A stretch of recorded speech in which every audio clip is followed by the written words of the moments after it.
गणेश चतुर्थी की दिव्यता और आध्यात्मिकता इस वर्ष गणेश चतुर्थी 7 सितंबर से 17 सितंबर तक मनाई जाएगी।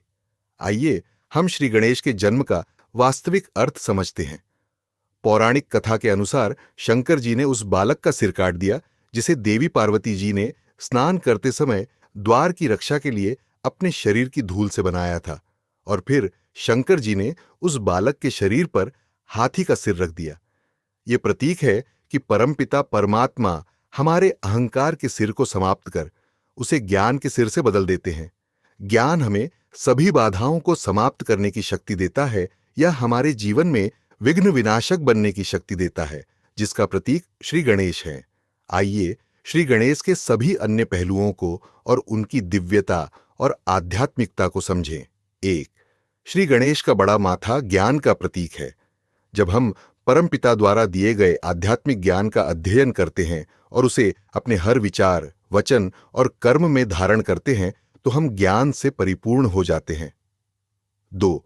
चौड़े कान, जो छलनियों, छानने के उपकरण के आकार के होते हैं। इसका अर्थ है कि हम हर व्यक्ति और परिस्थिति में केवल अच्छा ही ग्रहण करते हैं। शुद्ध जानकारी को आत्मसात करने से हमारा मन स्वच्छ रहता है। 3. छोटी आंखें दूरदर्शिता का प्रतीक हैं, जिसका अर्थ है कि हम हर कर्म करने से पहले उसके भविष्य के परिणाम को देखें। 4. श्री गणेश का छोटा मुख हमें कम बोलने और प्रत्येक शब्द को हमारे और दूसरों के लिए आशीर्वाद बनाने की याद दिलाता है। 5 सूंड इतनी शक्तिशाली होती है कि पेड़ों को उखाड़ सकती है और इतनी कोमल कि बच्चे को उठा सके। इसका मतलब है कि हमें भावनात्मक रूप से कोमल और मजबूत होना चाहिए। हमें अपने कर्तव्यों का पालन करते समय प्रेम और कानून के संतुलन को बनाए रखना चाहिए। 6. श्री गणेश को केवल एक दांत के साथ दिखाया गया है।